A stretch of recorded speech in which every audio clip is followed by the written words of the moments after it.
3기 신도시의 마지막 퍼즐이 맞춰졌습니다.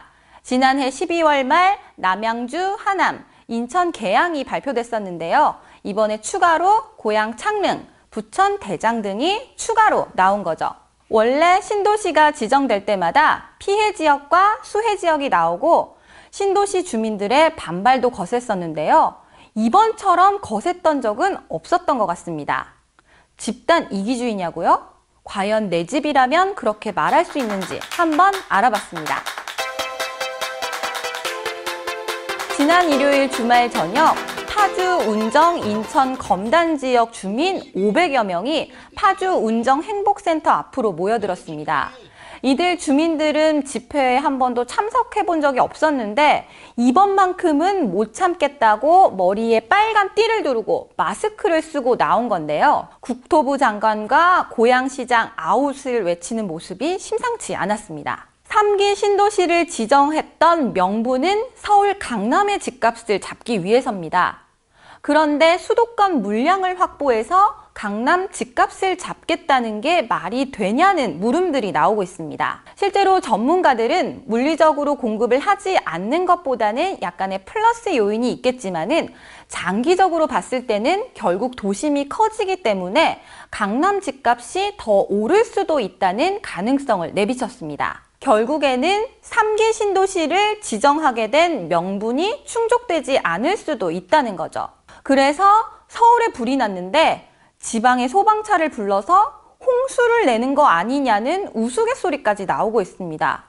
그도 그럴 게 이 1, 2기 신도시끼리의 싸움이 더 격화되고 있고요. 이 1, 2기 신도시 주민들은 정부가 애초에 신도시 정책을 발표할 때는 일자리라든지 교통을 다 갖추겠다고 했는데 그것도 갖춰놓지 않고서 3기 신도시를 발표하는 게 순서인지도 모르겠다는 목소리도 높이고 있습니다. 지금도 교통 지옥인데 주택 공급만 하는 게 맞느냐는 거죠.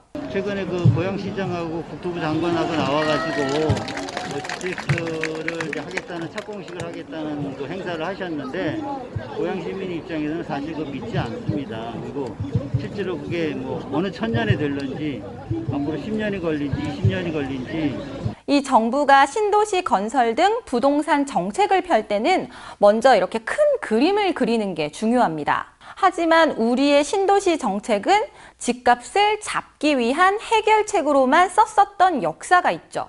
그렇다 보니 이 신도시 건설로 인한 교통 문제, 일자리 문제, 대규모 공급으로 인한 주변 시장 영향 문제 등이 잇따라 터져나오는 겁니다. 전문가들은 이 신도시 문제를 대규모 공급을 통한 가격 안정책으로만 봐서는 안 된다고 조언합니다. 대도시권 관리 기능이 필요해요. 일자리는 여전히 서울에 있고 2기 신도시는 바깥으로 착 빠져나오니까 통근 거리가 길어집니다. 광역버스라든가 노선이라든가 운임 체계, 가격 이런 것들이 시도, 시구마다 틀려서 문제가 생기거든요. 이제 그런 것들을 조정하기 위해서 대도시권 광역교통위원회가 생겼는데 교통 문제만 그렇게 해서는 안 되고 주택과 일자리 문제도 이 대도시권 차원에서 관리할 수 있는 그런 기구가 필요합니다. 3기 신도시 발표만으로도 구신도시 주민들은 벌써부터 교통지옥을 걱정하고 있습니다. 그래서 집회를 열고 국민청원을 하면서 내 삶에 피해가 가지 않도록 발빠르게 움직이는 거죠.